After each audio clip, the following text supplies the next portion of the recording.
নমস্কার। যুক্তি তর্ক সঙ্গে অর্কয়ে আপনাদের স্বাগত। আপনাদের সঙ্গে আমি অর্কপ্রভ সরকার। 12ই মে রাত 8টায় প্রধানমন্ত্রী নরেন্দ্র মোদীর জাতির উদ্দেশ্যে ভাষণ আপনারা অনেকেই শুনেছেন। সেই ভাষণ নিয়ে চুলচেরা বিশ্লেষণ হচ্ছে। সেই বিশ্লেষণগুলো সম্পর্কে আপনারা নিশ্চয়ই এখন অবগত। আমি সেই প্রসঙ্গে ঢুকতে চাইছি না। ভাষণটা আমি প্রথম থেকে শেষ পর্যন্ত শুনেছি, তারপরেও শুনেছি। আমার যেটা মনে হলো যে ভারতের প্রধানমন্ত্রী নরেন্দ্র মোদী তার পরম মিত্র ডোনাল্ড ট্রাম্পের বক্তব্যের সঙ্গে যে সহমত নন, সেটা কিন্তু তিনি বুঝিয়ে দিয়েছেন। কিভাবে বোঝালেন? দেখুন, ডোনাল্ড ট্রাম্প এই যে ভারত পাকিস্তান সাম্প্রতিক যে উত্তেজনা, বলুন যুদ্ধকালীন পরিস্থিতি, সেটা ডিফিউজ করার জন্য চেষ্টা করেছিলেন। তার বিদেশ সচিব, অস্থায়ী জাতীয় নিরাপত্তা উপদেষ্টা Marco Rubio, vice president JD Vance তো প্রধানমন্ত্রী নরেন্দ্র মোদীর সাথে কথা বলেছেন। মার্কো রুবিও আসিম মুনির, পাকিস্তানের সেনাপ্রধান, শাহবাজ শরীফ এবং জয়শঙ্করের সঙ্গে কথা বলেছেন। তারপর আমরা দেখলাম কি যে 10ই মে শনিবার প্রথমে ডোনাল্ড ট্রাম্প দুপুরবেলা 3টের সময়, 3টে সাড়ে 3টে ভারতীয় সময় জানালেন যে যুদ্ধবিরতি সম্ভব হয়েছে। তাতে ট্রাম্প বলেছেন যে তার টিম মধ্যস্থতা করে এই যুদ্ধবিরতি সম্পাদন করেছে। তারপর পাকিস্তানের পক্ষ থেকে বলা হয় এবং সর্বশেষ আমাদের বিদেশ সচিব বিক্রম মিশ্রি জানান যে যুদ্ধবিরতি হয়েছে। 12ই মে বিকেল 5টার সময় ডিজিএমও পর্যায়ে দুদেশের বৈঠক হয় এবং আপাতত যুদ্ধবিরতি রয়েছে। তারপর রাত 8টা নাগাদ 12ই মে প্রধানমন্ত্রী জাতির উদ্দেশ্যে ভাষণ দেন। প্রধানমন্ত্রী জাতির উদ্দেশ্যে ভাষণ দেওয়ার 8 ঘন্টা 40 মিনিট আগে ডোনাল্ড ট্রাম্প তার নিজস্ব সমাজ মাধ্যম ট্রুথ সোশ্যালে একটা বার্তা দেন যে ভারত এবং পাকিস্তানের মধ্যে যে উত্তেজনা, সেই উত্তেজনা প্রশমিত হওয়ায় দুদেশের নেতৃত্বকে প্রশংসা করেন, তাদের প্রজ্ঞা এবং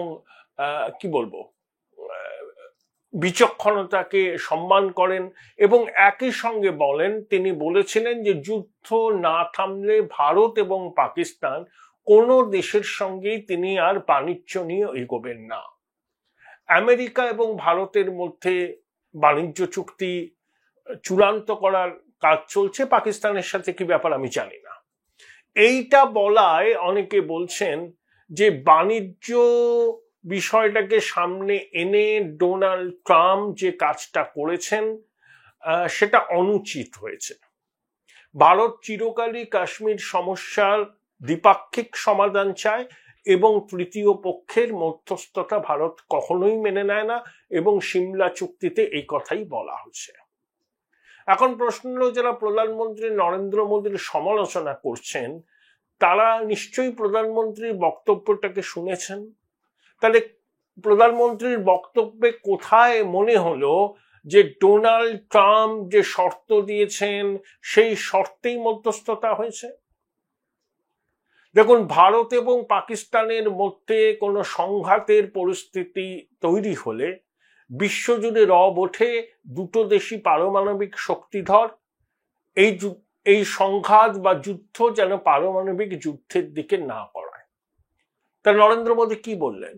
যে আমরা পারমাণবিক নিউক্লিয়ার ব্ল্যাকমেলের কাছে মাথা নোয়াবো না। দেখুন, পাকিস্তান তাদের নিউক্লিয়ার ওয়েপন আছে। 57টা ইসলামিক দেশের মধ্যে একমাত্র পাকিস্তান যাদের নিউক্লিয়ার ওয়েপন আছে এবং সেটা পাকিস্তান খুব গর্বের সঙ্গে বলে সেটা হচ্ছে ইসলামিক বম। অতীতে পাকিস্তান লিবিয়া, ইরানকে পরমাণু এই প্রযুক্তি পাচার করার অভিযোগ উঠছে। এখন যিনি DGISP তার বাবা, যিনি একজন বিজ্ঞানী, পাকিস্তান অ্যাটমিক এনার্জি কমিশনে চাকরি করেছেন, তার বিরুদ্ধে অভিযোগ তিনি 2000 সাল না 2001-এ আফগানিস্তানে গিয়ে বিন লাদেনের সঙ্গে দেখা করে পরমাণু প্রযুক্তি কিভাবে তালিবানদের হাতে যেতে পারে সে সম্পর্কে আলোচনা করেছিলেন। তিনি নজরদারির আওতায় ছিলেন। তাহলে যখনই দুটো দেশের মধ্যে সংঘাত হয় তখন বিশ্বজুড়ে হইচই শুরু হয়ে যায়, এই পাকিস্তানের নিউক্লিয়ার ওয়েপন আছে, ভারতের নিউক্লিয়ার ওয়েপন আছে, তাহলে এই দুটো দেশ যদি সংঘাতে লিপ্ত হয়, শেষ পর্যন্ত সেটা যদি পারমাণবিক যুদ্ধে টার্ন নেয়, তাহলে তো দুনিয়া জুড়ে বিপর্যয় নামবে। স্বয়ং ডোনাল্ড ট্রাম্প বলেছেন যে পারমাণবিক যুদ্ধ হলে কয়েক মিলিয়ন মানুষের মৃত্যু হবে। কিন্তু একই সঙ্গে এটাও আমাদের মানতে হবে যে পারমাণবিক অস্ত্র আছে, এটাকে সামনে রেখে পাকিস্তান কখনো নন স্টেট অ্যাক্টরদের কখনো স্টেট অ্যাক্টরদের কাজে লাগিয়ে ভারতকে লাগাতার ব্লিড করেছে। ৭৪ সালে পোখরানে যখন বুদ্ধ হেসেছিল, ভুট্টো কি বলেছিলেন? পাকিস্তানিরা না খেয়ে থাকবে, ঘাস খেয়ে থাকবে, কিন্তু পরমাণু প্রযুক্তি তারা তৈরি করবেই, এবং ভারতকে 1000 টুকরে বিভক্ত করার নিদান দিয়েছিলেন ভুট্টো। সেই পরম্পরা বা সেই স্টেট পলিসি পাকিস্তান এখনো কিন্তু ফলো করছে, এবং তারা পারমাণবিক অস্ত্র আছে এই জুজুটা দেখিয়ে তাদের দেশের মাটি থেকে সংগঠিত সন্ত্রাসবাদী কাজকর্ম, সেই সন্ত্রাসবাদী কাজকর্মের বিরুদ্ধে ভারতের প্রত্যাঘাতকে এতদিন ঠেকিয়ে রেখেছিল। এবং মোদী সরকারের আগে ভারত সরকার কখনো ডসিয়ার, কখনো আন্তর্জাতিক জনমত, কখনো পাকিস্তানের কাছে তথ্য প্রমাণ তুলে দিয়ে ক্ষান্ত হতো, কখনো কিন্তু মিলিটারি প্রত্যাঘাতের রাস্তায় যায়নি। হয়তো তারা মনে করত যে দুটো নিউক্লিয়ার শক্তিধর দেশ তারা যদি সংঘাতে লিপ্ত হয় এটা পারমাণবিক যুদ্ধের দিকে যেতে পারে।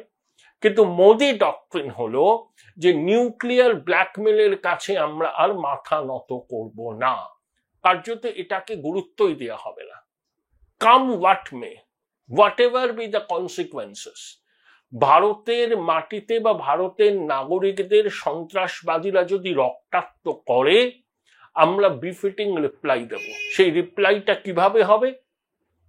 সেই রিপ্লাইটা হবে সামরিক। দেখুন, পাঠানকোট বলুন, পুলওয়ামা বলুন, দু জায়গাতেই ভারত প্রত্যাঘাত করেছিল, মূলত পিওকেতে বিমান হানা।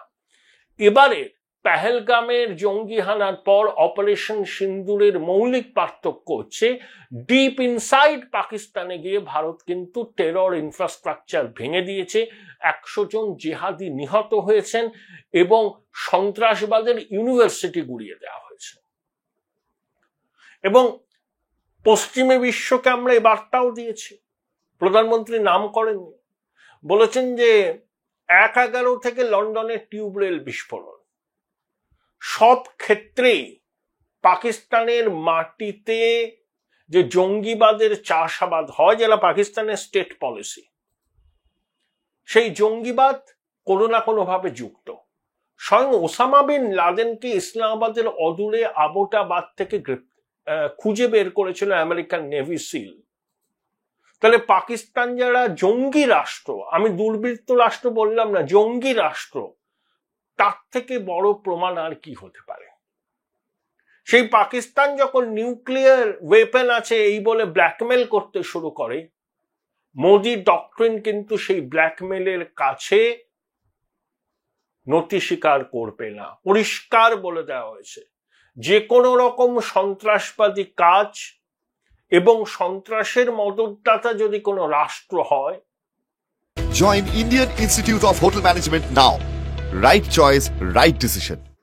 ভারতের মাটিতে, তাহলে ভারত কিন্তু প্রত্যাঘাত করবে এবং সেটা সামরিক প্রত্যাঘাত হবে। ভারতের মাটিতে এবং ভারতীয় নাগরিকদের উপর সন্ত্রাসবাদী হামলা ভারতের বিরুদ্ধে যুদ্ধ ঘোষণা বলে বিবেচিত হবে। একদম পরিষ্কার। পশ্চিমী বিশ্ব তাদের উদ্বেগকে আমি উড়িয়ে দিচ্ছি না, যে দুটো নিউক্লিয়ার ওয়েপন আছে, দুটো রাষ্ট্র, তারা যদি সংঘর্ষে লিপ্ত হয়, সেটা যদি পারমাণবিক যুদ্ধে টার্ন করে, সমূহ বিপদ হতে পারে। তাদের উদ্বেগকে আমি সমর্থন করছি, কিন্তু তাদের এটাও বলতে হবে যে পারমাণবিক জুজু দেখিয়ে ভারতের সঙ্গে ব্ল্যাকমেল করা যাবে না। পারমাণবিক অস্ত্র আছে বলে কেউ তোমার টেরর ইনফ্রাস্ট্রাকচার ভাঙবে না, তোমার মাটিতে ঘটে চলা সন্ত্রাসী কার্যক্রমকে গুড়িয়ে দেবে না, এটা কিন্তু চলতে পারে না। নতুন মোদি ডক্ট্রিন কিন্তু সেটাই বলছে। একই সঙ্গে জল আর রক্ত পাশাপাশি বইতে পারে না, সন্ত্রাস এবং আলোচনাও পাশাপাশি হতে পারে না। তৃতীয় কোনো দেশে ভারত পাকিস্তান আলাপ আলোচনা করুক, এটা বলা হয়েছে? মোদিজি দর্থহীন ভাষায় জানিয়ে দিয়েছেন আলাপ আলোচনা হলে দুটো মাত্র বিষয় হবে, এক, পাক অধিকৃত কাশ্মীর কবে পাকিস্তান ফেরত দিচ্ছে এবং কবে তারা সন্ত্রাসবাদকে ধ্বংস করছে, এর বাইরে কিছু হবে না। এবং অপারেশন সিন্দুর আপাতত বন্ধ কিন্তু হয়নি, স্থগিত আছে। আবার যদি পাকিস্তান বেয়াদবি করে অপারেশন সিন্দুর চালু হবে। এবং পাকিস্তানের যে প্রভূত ক্ষয়ক্ষতি হয়েছে ভারতের বিমান হানায় সেটা অনস্বীকার্য। তাদের নূর খান এয়ার বেস কার্যত ধ্বংসস্তূপ। বিভিন্ন জায়গায় পড়ছিলাম পাকিস্তানের প্রবল পরাক্রান্ত সেনাপ্রধান আসিম মুনির তার দপ্তর নূর খান এয়ারবেস থেকে ঢিলছোড়া দূরত্বে। ভারতের হানার সময় তিনি নাকি এতই ভয় পেয়েছিলেন যে বাংকারে লুকিয়ে পড়েছিলেন। পাকিস্তান ভারতের বিরুদ্ধে তো অনেক যুদ্ধ করেছে, একটা যুদ্ধে জিততে পেরেছে? কোনোদিন পারবে না। বরঞ্চ তারা নিজেদের দেশের ভূখণ্ড হারিয়েছে, স্বাধীন বাংলাদেশ সৃষ্টি হয়েছে। বালুচিস্তান আজ না হয় কাল পাকিস্তান থেকে বেরিয়ে যাবে। ইতিমধ্যে কোয়েটা শহরের অনেক সরকারি দপ্তরে পাকিস্তানের জাতীয় পতাকা নামিয়ে দেওয়া হয়েছে এবং বালুচরা স্বাধীনতা ঘোষণা করবে, রাষ্ট্রপুঞ্জে তারা স্বাধীন দেশের স্বীকৃতির জন্য আবেদন করবে এবং তারা বলেছেন যে সন্ত্রাসবাদের বিরুদ্ধে ভারতের যে লড়াই, সেই লড়াইয়ে বালুচিস্তানের মানুষ তাদের পাশে আছে। এটা হচ্ছে বাস্তব। তাই তৃতীয় পক্ষের মধ্যস্থতা কেন হলো? ভারত কি চাপের কাছে নতি স্বীকার করলো? এই যে ন্যারেটিভ যারা দিচ্ছেন তারা নিশ্চয়ই প্রধানমন্ত্রীর বক্তব্য কালকে শুনেছেন, তারপরে তাদের চক্ষুকর্ণের বিবাদ ভঞ্জন হওয়ার কথা। পারমাণবিক জুজু দেখিয়ে ভারতকে থামানো যাবে না। ভারত কিন্তু যুদ্ধবাজ দেশ নয়, এখন যুদ্ধের সময় না, এটা বারবার করে বলি। আমরা যখন সন্ত্রাসবাদীদের উপর হামলা করলাম, সন্ত্রাসবাদের পরিকাঠামো গুড়িয়ে দিলাম, যে পাকিস্তান বলে আমরাও সন্ত্রাসবাদের দ্বারা আক্রান্ত, তাদের উচিত ছিল তো ভারতের পাশে দাঁড়ানো। কিন্তু আমরা কি দেখলাম? উল্টে পাকিস্তান তাদের সেনাবাহিনী ভারতের মিলিটারি ইনস্টলেশনে আক্রমণ করলো, জম্মু কাশ্মীর এলওসিতে লাগাতার শেলিং করলো, তাতে নিরীহ গ্রামবাসী ভারতবাসী মারা গেলেন। এবং যে সমস্ত জঙ্গিরা নিহত হলেন তাদের শেষ যাত্রায় পাকিস্তান আর্মির লোকজনকে দেখা গেল, জাতীয় পতাকায় তাদের কফিনকে ঢেকে দেওয়া হলো এবং পূর্ণ রাষ্ট্রীয় মর্যাদায় তাদের শেষকৃত্য সম্পন্ন হলো। তাহলে জঙ্গিবাদ যে পাকিস্তানের সরকারি নীতি, এর থেকে বড় প্রমাণ আর কিছু হয় না। ব্যবসা চলবে, বাণিজ্য চলবে। ভারত আমেরিকা বাণিজ্য চুক্তি খুব তাড়াতাড়ি রূপায়িত হবে।